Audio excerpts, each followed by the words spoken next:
morning, beautiful people. Welcome to yet another episode of the Younib Breakfast Show with me, Peninah Wachera. I hope you guys have woken up well and are excited to face your day, yeah? For me, I am really excited to actually start this day, and it's been a good morning for me, and I am hoping that the day will end the same way, yeah? So as it is the norm here at the Younib Breakfast Show, let's go straight to the morning bite of the day.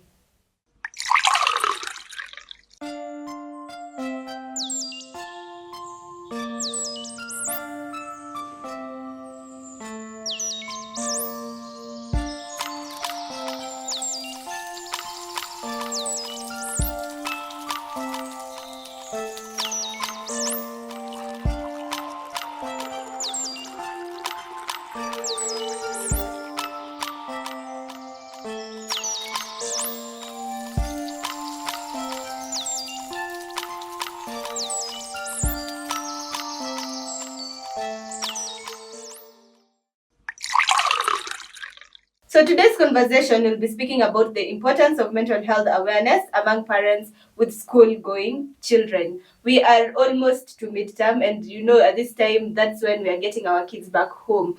And it's important for us to actually understand how important it is for them to have good mental health, and also how should parents handle their kids when it comes to their mental health. And as you can see, with me are faces that are very familiar, yeah? But kidogo this year, you guys have not seen these faces for a while now, yeah? So I want them to introduce themselves and tell us wamepotelea wapi. Tuanze kwako. Thank you so much, Peninah, for having me here today. Happy New Year to our viewers. I know it's been quite a very long time before you've seen our faces on the screen. I believe this is the year that most of us were looking forward to, and I hope that it's going to be a prosperous year for you. My name is Valentine Ndiwa. I am a psychologist working with the Younib organization, and I'm really grateful for this opportunity to get to share with you what matters concerning your mental health. Thank you. Karibu sana. Hi guys, I'm hoping kila mtu ako salama. I know it's been a while, tumepoteleana kidogo, but we are back. Sijabadilisha majina bado. My name is still Mutembei Muthami. I'm a psychologist, and I'm really excited to see what the year holds in terms of a holistic approach. This is our mental health, our self-care routines, our physical health. Basically, just I'm looking forward to what the year holds for us. Okay, karibu sana. Asante sana. Hi everyone, it's good to be back on your screens. Happy New Year, Merry Christmas, Happy Birthday, zote, for everything that we have missed. My name is Beulah Njagi. I'm a psychologist as well with Psychosocial Support Center, and we're just so excited to be partnering, to be doing this together with Younib organization. And I'm really looking forward to the conversations that we shall have, to the ways that you shall grow, that we shall grow as we keep interacting pamoja. So yeah, thank you. Sana. So guys, as you've seen these faces, definitely you know that our mental health programs are back on. So this show is probably brought to you by Miss Ashen. And if you have any issues with your psychology or mental health, you can always call the number 0700 352 250, and our therapists who are already here will be able to help you out with the issues. So before we even start in the conversation, or I ask questions about the conversation, kindly Valentine, please take us through what we did last year. Okay, so in our last year program, we were able to go through various mental health topics, and I'm really grateful to some of the viewers because they gave me a positive feedback saying that what we have been doing on their screens is really amazing. So we are going to continue with what we were doing in the previous year so that our viewers out there are more enlightened on matters pertaining mental health, and this will really help them to become responsible and productive members in the community. Yeah. So remember guys, if you want to interact with us, you can do so through our social media platform, Younib_TV on Instagram, Younib Media TV on Facebook, and there's a number on your screen. You can SMS or WhatsApp 0719 144 144. So let's dive in to the conversation of the day. So today we've said we are speaking about the importance of mental health awareness among parents with school-going kids. And my first question will be, what are some of the most common mental health struggles that you guys have seen? Because I know you guys have been going to schools, speaking to children. So what are these struggles that most students wamekuwa wakiface? Yeah, right. As you said, yeah, we've really been going to schools, high schools and primary schools. And it's been interesting to just interact with those children and get to, get the feedback from them. So in primary schools, a lot of the issues you're finding are a lot of psychosocial problems. So they want to learn how to relate better with their friends. Some of them are being bullied and it's affecting them. Some of them are lacking resources for schools, be it books, be it school fees, be it uniforms, and it becomes a challenge to them. In the same breath, some are lacking, basic needs, and it becomes something that affects them not just physically but psychologically.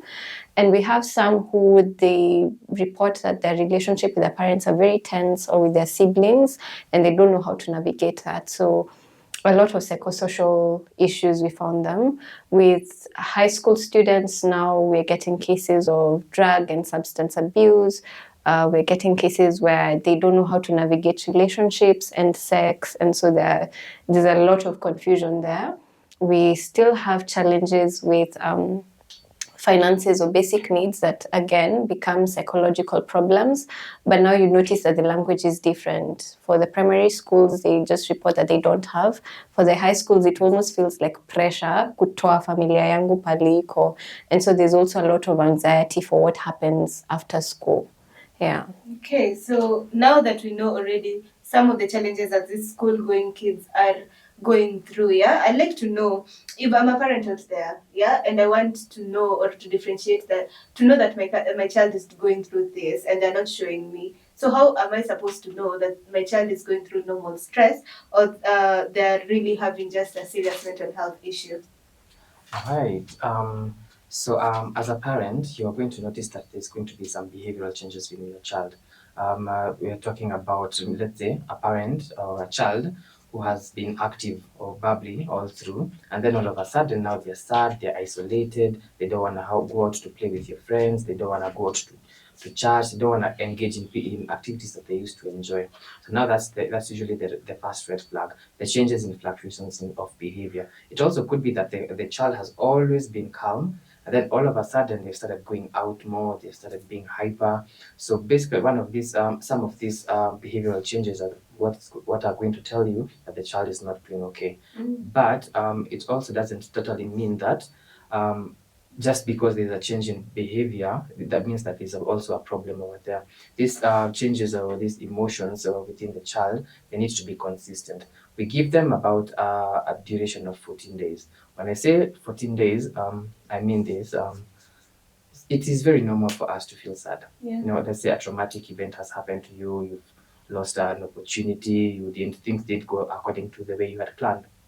So it's very normal to feel sad. But within a day or two, let's say you get over it, and then now things go back to normal. But if you find yourself that you're feeling very sad for a duration of about 14 days, that's quite unusual, right? Have you ever been sad for 14 days straight? Not really, yeah. There's those breaks were here and there. So when we talk about 14 days, we're talking about somebody who has been consistently feeling low, feeling isolated, feeling sad, and all. Then that qualifies as a problem, as opposed to somebody who's just feeling low. Anasema mtoto wangu ako na shida, hajakuwa akicheza siku mbili. Most probably they're just feeling a bit low. Alikosana na mtoto shule, hataki kukuambia, because sometimes you also need to understand that kids are also human beings. There are things that they are going to share, there are things that they are not going to share. So it's all in the details, the very minute details of their life that you get to notice and figure out where your child is at. Okay, awesome. I like the way you've said that some children may not be able to open up. So if I'm a parent, how will I make my child open up? Well, I think for a parent, since you are all grown up and you have experience in life, it's very easy for you to make the child to open up to you. So you can make this happen majorly by developing interest in the child activities. I tend to think these days, and from the observation that we've had dealing with children in high school and even in primary, we've observed that parents out there are not really taking good care of their children in terms of spending so much time with them. So these children are left with taking care of themselves. And since they are not responsible adults, you find that they usually engage in activities that don't resonate with their age. So in order for you to make your child open up, you need to spend a lot of time with them, and this can be seen in the activities that they do. For example, if you notice that your child is so much interested in watching cartoon, you can go and watch the cartoon with them. And as they are watching, there is this kind of an excitement that cartoons usually bring to children. Maybe you find them start laughing, and probably because they are excited, they may tend to want to tell you more about the cartoons. So from that experience, you will get to develop a conversation with them that will enable you to know that probably my child is struggling with this. And then the other thing which you can do with them is, if they are young children, mostly it's through play. When they are going, you can take them to the outings. It could be swimming, and then it could be the normal outing, maybe for a lunch. You can decide that maybe today you are not going to have lunch in your home, but you're going to have it in a restaurant, a new environment. With new environment, there are certain emotions that they usually evoke. So when you are brought to a new setting, especially if this setting is serene and it's very calm and peaceful, you find that this is the place where most children will tend to open up. So from there, you can get to notice or verbally hear them say that probably they have issues with you.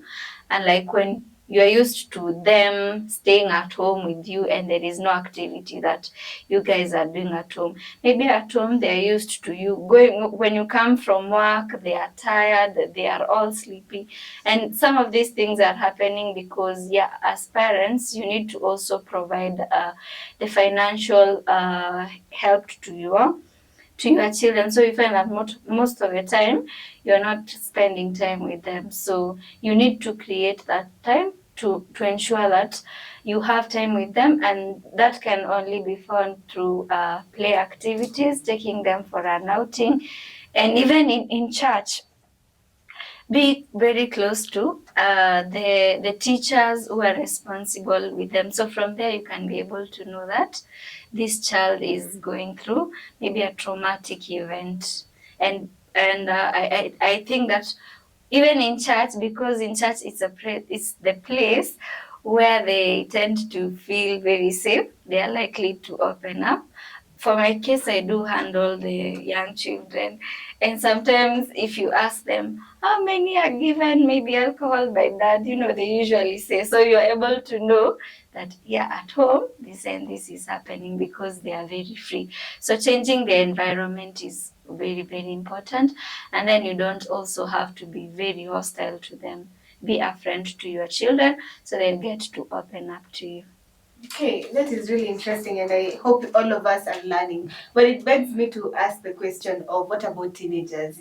If, for example, I'm a parent who is out there, because most of them, you've said, the young children. So how do you handle, as a parent, how will you get a teenager to open up? But I want us to take this short break and then come back to answer that question. So as we are going for this short break, remember to interact with us through our social media platform, Younib_TV on Instagram, Younib Media TV on Facebook, and there's a number on your screen. You can SMS or WhatsApp 0719 144 144. Don't forget to use the hashtag Younib Breakfast Show with Peninah Wachera. Yeah. So for now, let's take this break and we'll be back with more.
best. Hallelujah.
Welcome back. This is still the Younib Breakfast Show with me, Peninah Wachera, and my lovely guest here. And today we're speaking about the importance of mental health awareness among parents with school-going kids. Yeah.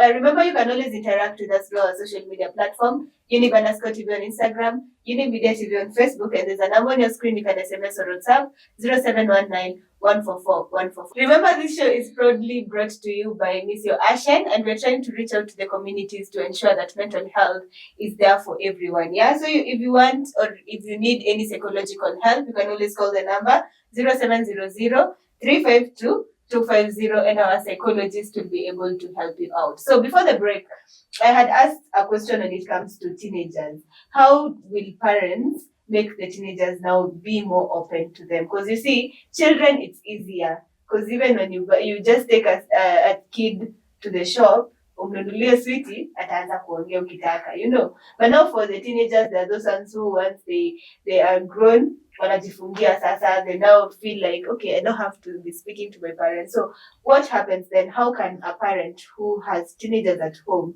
be able to make them open up? I would go with modeling. In that, I would encourage the parents to show their children that they are also human beings. In that, we are only alive once. That means we are only children once, we are only parents once, and we are only old people once. Hakuna mtu anakujanga kwa hii maisha na handbook. Okay, unakuja kwa dunia na mtu shika, you're supposed to do this. So now you need to make sure that your children also understand that whenever you're parenting them, whenever you're correcting them, it's not that because you know everything, but simply because you've also been there at the age that they were. So at least uko na experience kidogo. Now what you can use this to your advantage is give them stories of your childhood, give them stories of your adulthood. Lakini don't blow them out of proportion. Mimi niliambiwa wazazi wangu walikuwa number one. Kila mtu alikuwa number one. Na kutembea mguu tupu and all that. No, make it very realistic. Let them see that you yourself as a parent, you are also a young person. So talk to them about the mistakes that you made, talk to them about the reckless behaviors you engaged in, talk to them about your first girlfriend, your first crush in high school, make them view you as a person as opposed to an authoritative figure. Because now you'll find that up until they get to their teenagehood, they're not able to comprehend a lot of things. So unapatanga mko very tight, you're very closely knitted within the family setting. But then now once they get to teenagehood, this is when they start developing their own personalities. This is when they want to go out there and learn who they are as a person. And then if you're at home, you're always very authoritative, anaona ni kama tu bado niko shule. So unapata ataanza kujificha, anakuavoid tu kwa sababu ataona ile t-shirt alinunua last weekend, uanze kumuuliza hii ilitoa wapi? No, but kama ulikuwa umemwongelesha na mwambie si kitambo tulikuwa tunavaa mabagi jeans na nini, atakuwa free kukwambia hiyo achana na hizo. Siku hizi fashion yetu inakuwa hivi. So pia wewe you're also able to understand why are they dressing the way they are dressing. Why do they keep insisting that they want to go to Westlands? Nini na happen in Westlands? But if you're always telling them hapana, sitaki kusikia umetoka nje, you find that they're not going to open up to you. So in as much as you're also modeling them, in as much as you're modeling to them, you also need to give them space for them to be themselves. You're only there as guidance, not to tell them how to live their lives. And if you can hack that, then I feel like you're going to be at a good place with your teenager. Awesome. I hope parents at home now you're taking notes and you know now this is how I can be able to take or to speak to my teenage child. This is how I'm going to speak to my child.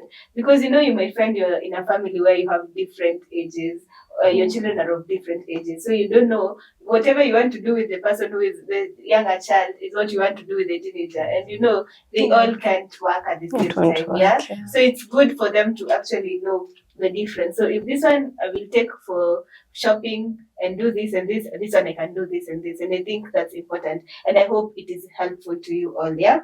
So we talk about, I want us to go now to traumas. And yeah, so how does childhood trauma or unsolved emotional issues really affect a child's overall well-being? Yeah, that's a very good question because, again, what we have been seeing in schools is a product of trauma. More so, what's happening in the high school students. You'll find that if you check vizuri, there are things that could have happened in their childhood that they couldn't navigate. For example, you'll come across stories of sexual abuse, and these children had no one to tell, or they'd been threatened, because that's a thing that happens a lot with child sexual abuse, because it's always someone that is close. Ule jirani, ule uncle, ule, you know, people who are close. And so they'll always threaten that child, and that child will take that threat so seriously. So they won't say, but they're traumatized, and that trauma is looking for things to soothe and calm themselves down. And so they can easily end up in drug addiction, in substance abuse, in sex addiction, because again, the brain is trying to find whatever way to make sense of what has happened, and whatever the brain settles on may not be healthy unless this child is helped to process what has actually happened. So yeah, to answer the question, they can develop serious mental health conditions in adulthood or even in later teenagehood that could go on for life unless that thing is attended to. So they'd be very predisposed to drug and substance use. They'd be predisposed to sex addiction or any other addiction. They'd be predisposed to depression, to anxiety, sometimes even to bipolar, or, you know, these conditions that we talked about, some of them last year. And, you know, as we talk about them, there's always that external factor as a cause, and trauma is one of those things. Yeah. Okay, so I hope we are following through, yeah? So earlier on, Mutembei had mentioned that, you know, for you to be able to know the difference between your child being just having through normal stress and also having mental issues that will raise concern is maybe having to see for a long time, or maybe let's say 14 days. You said 14, right? 14 days. And you know, now for example, if my child is always in school and I am not there, for example, they'll come home as they are going for the midterm break. You can see they'll just come for 4 days or 5 days.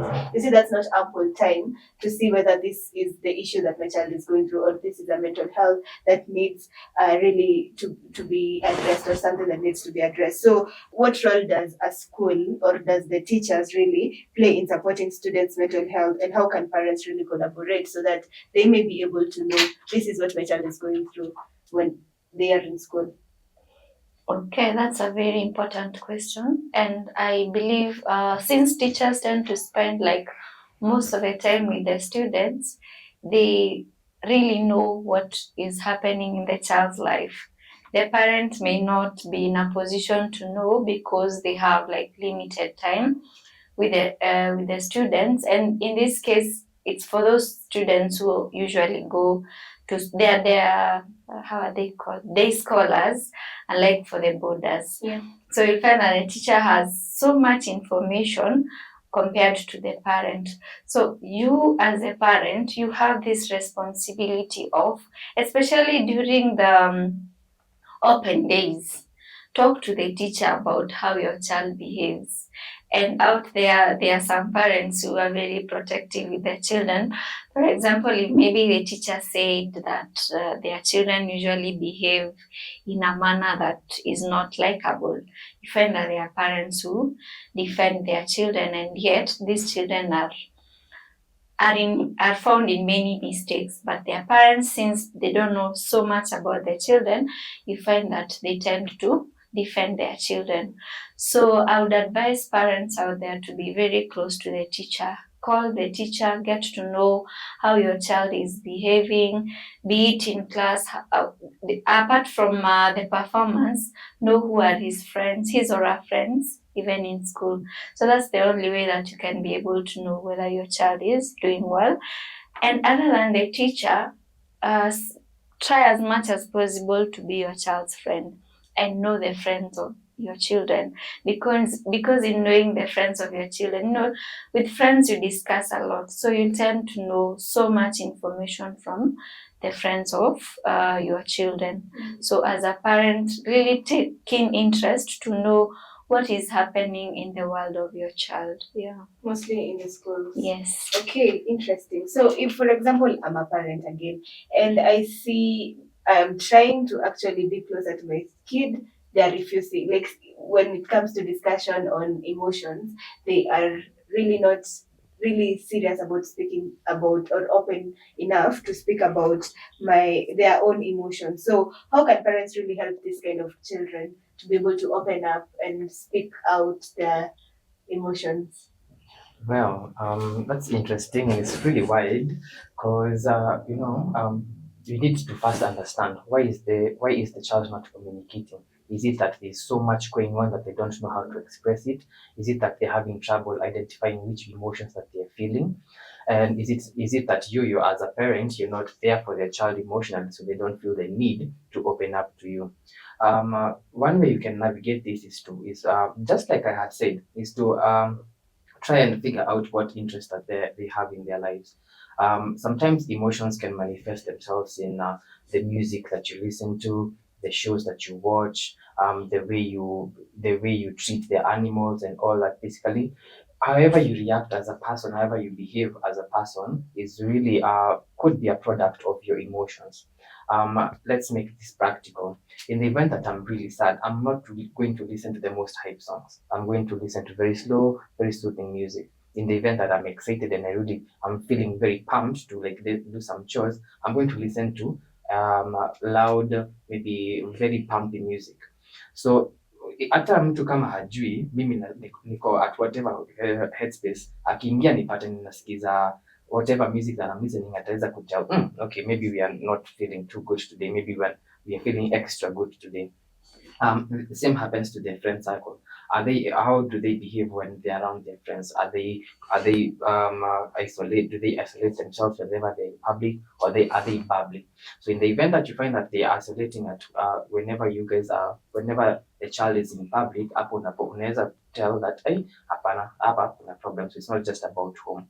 But then if you go out and you notice that your child is very active, very social, then you are at a better chance of knowing that there could be something wrong in the home.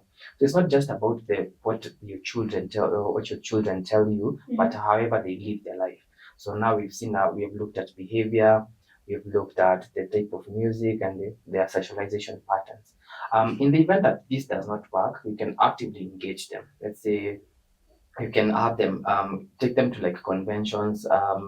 We have of late I've seen a lot of anime conventions, something just to spike their curiosity. Something to get a conversation going. There's a lot of art therapy going around these days. You can just take them to one of these places with no expectations. Just have them express themselves in whatever way that they see fit. And then if they see that you're reinforcing their emotional vulnerability, they'll be able to come and open up to you. Not just maybe you and all while they are engaging in these activities, let's say the coloring, the painting, and whatever, any activity really that gives you an emotional release, you might find that they are able to make friends. And then these friends, they are able to open up to these people. Because at the end of the day, remember, you are a parent and you want the best for your child. But that does not mean that you need to entirely know everything about your children. Sometimes you need to give them space for them to have their own personality, to have their own life, and to make their own friends and have their own life going on. Yours is just you're only stepping in as guidance just to make sure that you've equipped them with the skills necessary to face life. So to answer your question, as a collective, I feel like just engage them in their life. Um, um, uh, figure out ways to make them express themselves, even when they don't want to speak. Okay, so that is good advice, I think, that will be able to help a parent out there to help out or get to know and understand the kids. Yeah. So today we're speaking about the importance of mental health awareness among parents with school going kids. And there's no way we can be able to say this is a topic and we have not even discussed why it is important for actually the parents to be able to be present when it comes to their mental health. Why is it important for a child to actually have a parent who is there for them? Yeah. So I want us to take this short break, and then when we come back, we'll be answering that question.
Ever the best.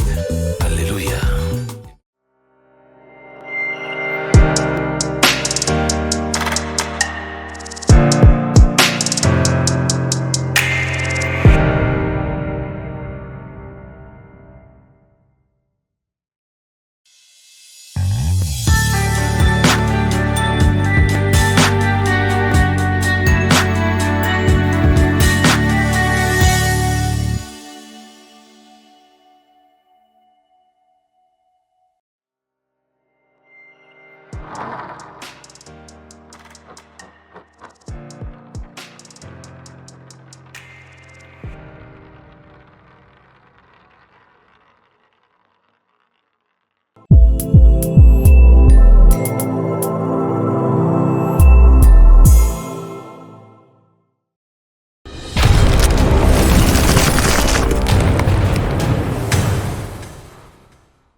Welcome back. This is still the Younib Breakfast Show with me, Peninah Wachera. I hope you guys are following on the conversation we are having. Remember, this show is proudly brought to you by Miss Yo Ashen, and we are trying to reach out to the community to teach you more about mental health. And also, if you have or you know somebody who has an issue and needs psychological help, you can always reach out through the number 0700 352-250, and our psychologists will be able to help you out. You can also interact with us through our social media platform, Unib_TV on Instagram, Unib Media TV on Facebook, and there's a number on your screen. You can SMS or WhatsApp 0719-144-144. Remember to use the hashtag Unib Breakfast Show with Peninah Wachera. Yeah. So before the break, I had asked a question on why is it important for children to have present parents when it comes to their mental health? Yeah, that's a very good question. The number one thing I'd like for parents to know and to understand is that children are learning how to navigate this world through them. And so when they feel safe with their parents, they realize, oh, okay, so they're safe people in this world. So even when they start to make friends, they can trust their friends because they know their parents are trustworthy. In the same way, if they see their parents, helping them to manage emotions, or even the parents themselves managing their own emotions, they're able to know, oh, so when I'm angry, I don't have to kick everyone and throw everything. I can literally come and tell you, I don't appreciate how you have done this. Please don't do that, or please don't repeat it. So they get to learn how to navigate this world in a healthy way. Not even in a healthy way, they just learn from their parents basically. And so it's up to the parents to model what is healthy versus what is unhealthy. Yeah. So I guess the number one thing that I would highlight is that being present therefore means that your child gets to see you more, they get to interact with you more, they get to learn about you, and in learning about you they get to learn about themselves.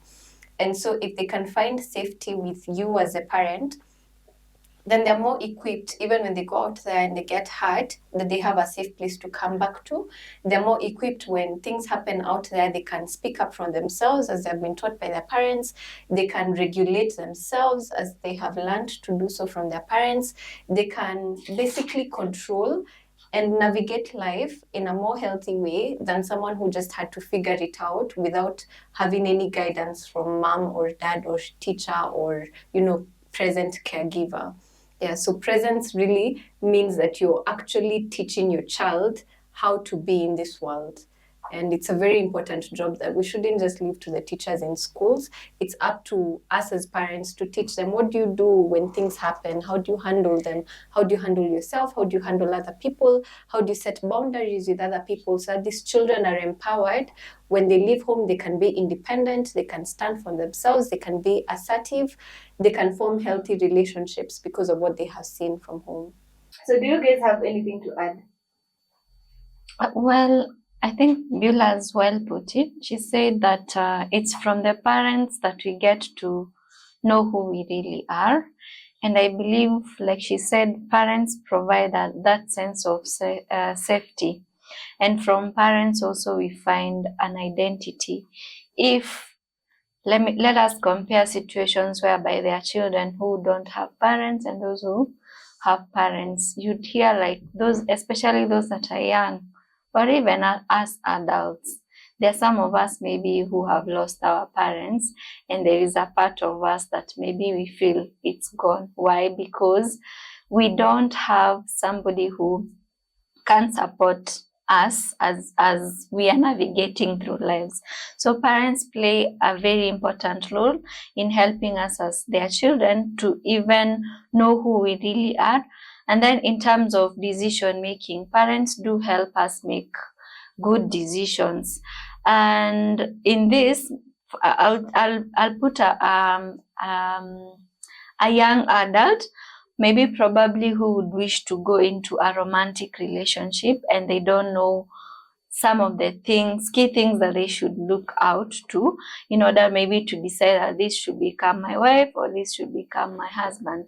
It is through the help of the parents that the young adults are able to know that when I'm looking for a husband, for my case, he should be a man who is very responsible, a man who is supportive, a man who is not verbally abusive or emotionally abusive. And this can only happen if I see my dad treating my mom well, or if I see my mom treating my dad well. So even in modeling, like the way Mutembei say, like parents play a very important role in modeling. Children are able to build their relationships based on how they have seen their parents behave. So a parent plays a very important role in providing the safety, like Beulah has mentioned. They give children a sense of identity, a sense of support. They help them in making decisions, and they even help them in making good career choices in their lives. Yeah. Interesting. And I hope you guys have been able to follow up and are taking notes here. When it comes to this conversation, it's very, very important for the children. And not only for parents to take notes, but also I feel like if, for example, you don't have a parent, there are those siblings who have already taken up the role of being parents. So this can be also helpful to them, yeah? So we are speaking about the parents, and we've kept on saying, oh, parents, the children are looking forward to always looking after what the parents is doing and all that. And it makes maybe a parent, because they have work, they're always also going to search for money, that brings stress, and they want to think about what will the child eat and all that. So how can a parent really maintain their own mental health while they're supporting the children also? Okay. I really stand by this mantra, be intentional. So when we talk about being intentional, this means that in whatever activity that you're doing, be active with them. This means that whenever you're out, maybe you've gone out to school to pick up your kids from school, or you're going to drop them off, are you intentional about that? Or are you just going to drop them there and then and that unaondoka? Because finding meaning and finding happiness in the small things in life, this is what paints the entire big picture. When just to break it down kidogo, let's say a parent, I'm a very busy parent, you know. So I wake up in the morning, I prep my kids for school. Am I intentional with that? Am I there in the moment, or am I thinking about the report that is waiting for me at work? So if during the process of me prepping my kids for school, am I able to have small meaningful conversations with them? You know, you could cheza tu kidogo tu na yeye, vile tu ya fun games tu pale na pale. Then when you drop off the kids at school, have you handed them over? Have you talked to the teacher who has received the news? Hey, now this week imekuwaje? What have you guys been doing? And all, mtoto wako poa? Sawa basi. Because as my colleagues have mentioned, sometimes the teachers know a lot about your child because they are with them for most part of the day. So once you're dropping off the kids or once you're picking up the kids, are you having those small conversations with the teachers? Because you see now, if you're able to know what your child is doing, it gives you some peace of mind. Also, when you are there, while you're in the school situation, are you able to talk to other parents to help you figure out some of these things? When you go to work, of course, you can't be the only parent over there. Sometimes the people around you often become your support system. The way if you're able to share something with your colleagues or your friends that has been weighing you down, you're able to become a better parent to your children because you've also sorted yourself out. I get that sometimes as parents we always feel the need to always be there for our children, to always provide for them. But even in as much as you're also providing them for them and giving them the best support and care that you could possibly do, are you also being there while you're supporting them?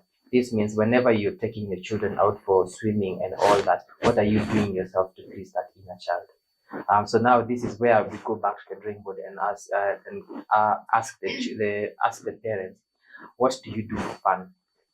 Something that yes, it might be an obligation, like let's say taking your kids to church, taking them out for trips and all that. But are you also having fun while you're doing that?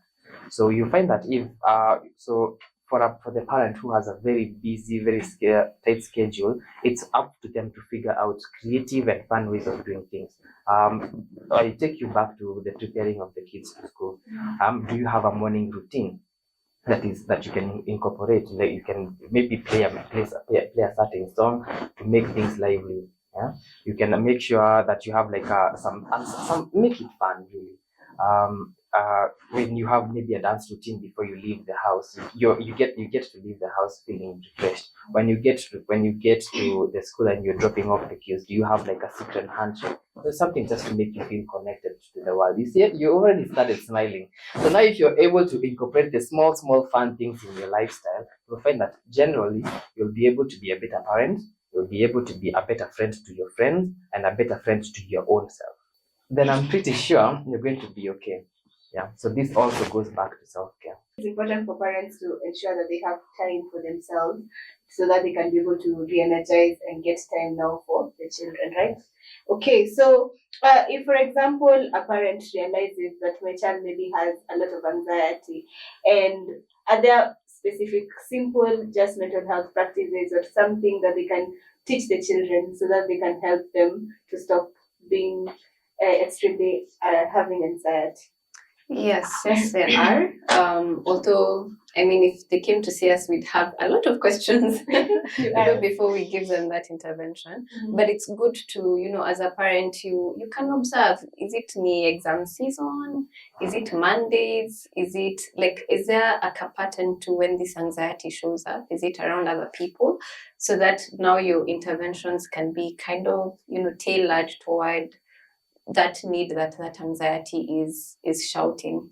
But generally, as we've talked about meditation before, or just breathing exercises that can help you and the child calm down. And it's something that, Mutembei was talking about a morning routine. It's something you can do before mtoke kwa nyumba, whereby there's what we call the square breathing. So you breathe in for 4 seconds, you hold it for 4 seconds, you breathe out for 4 seconds, and then you have a rest period for 4 seconds. And you just do that a number of times. You can count, 10 sets of that to just help bring the anxiety down. And it's something that you can train the child. Come in the exam room, of course, but if it's something you're doing at home, then by the time exam inafika ashajua, I can breathe and I can calm down. Number two, I think you can also just allow children to be children. I think these days there are a lot of children who are, we say it as a good thing sometimes, and we say, this child is more mature than their age, but sometimes it proves to be a problem, and a lot of the times it's associated with anxiety because they will overthink even on your behalf. You're thinking you're leaving home, the child is thinking, na mama akienda alafu matatu inigonge alafu, and it's like, no, calm down. You know. So sometimes letting a child be a child, let them express themselves in, whatever way they enjoy to, like Valentine and Mutembei have both mentioned, how parents need to be interested in their things. Also allow them to just do their things. Kama ni, to dolies, ama ni coloring, ama for older kids ni football, ni sports. Encourage them to go and engage in those things because they also help to regulate themselves. As they do those things, it's like a way of relieving whatever stress is there. And then that would also have an impact on the anxiety going down. So I'd heavily encourage the breathing exercises, the doing, the things that they're interested in. You could come up with what do you call it, a system or a culture of regular check-ins at home. So mkikuja home over a meal, ama ile time kila mtoto amefika, you can just share how was your day, what happened, and you teach them it's okay to talk, because that also helps to balance, to regulate, whatever would grow into anxiety, itakuwa shasema imetoka, and also check on their sleep, because healthy sleep equals a more healthy, more relaxed brain. So make sure they're getting at least 7 to 8 hours of sleep. 8 if they're really young, 7 to 8 tukianza kufika hapo junior primary. Yeah. I hope this proves helpful to a parent who maybe has realized that their child is going through some little stress, yeah. But remember, if it is constant, it's good for you to actually seek professional advice so that they may be able to know what is this really the problem, why is there a lot of anxiety for this child, yeah, and they'll be able to help out the kid to get to know much better about the issue, right? Yes, so thank you so much, guys, for coming and for helping us be able to tackle this. And I hope now for our parents out there, they are able now to know how they will be able to handle their children, mostly when it comes to their mental health when they are in holidays, and mostly because the midterm is almost there. So how they will be able to try and maybe build a relationship with the kids during the midterms. So asanteni sana, and we're looking forward to have you guys back in studio. Msipote sana. Thank you. Yes. Thank you for having us. You're welcome. So for everyone who has made this show a success, thank you so much, Elias Mushina, for being our director and our camera person, who has been assisted by Peter Murithi. Asanteni sana for the good work you guys are doing. And to you, our viewers, thank you so much for always tuning in, for always sharing your questions and always saying what you want us to discuss when it comes to the Morning Breakfast show. So thank you so much. Until next time, goodbye. Bye.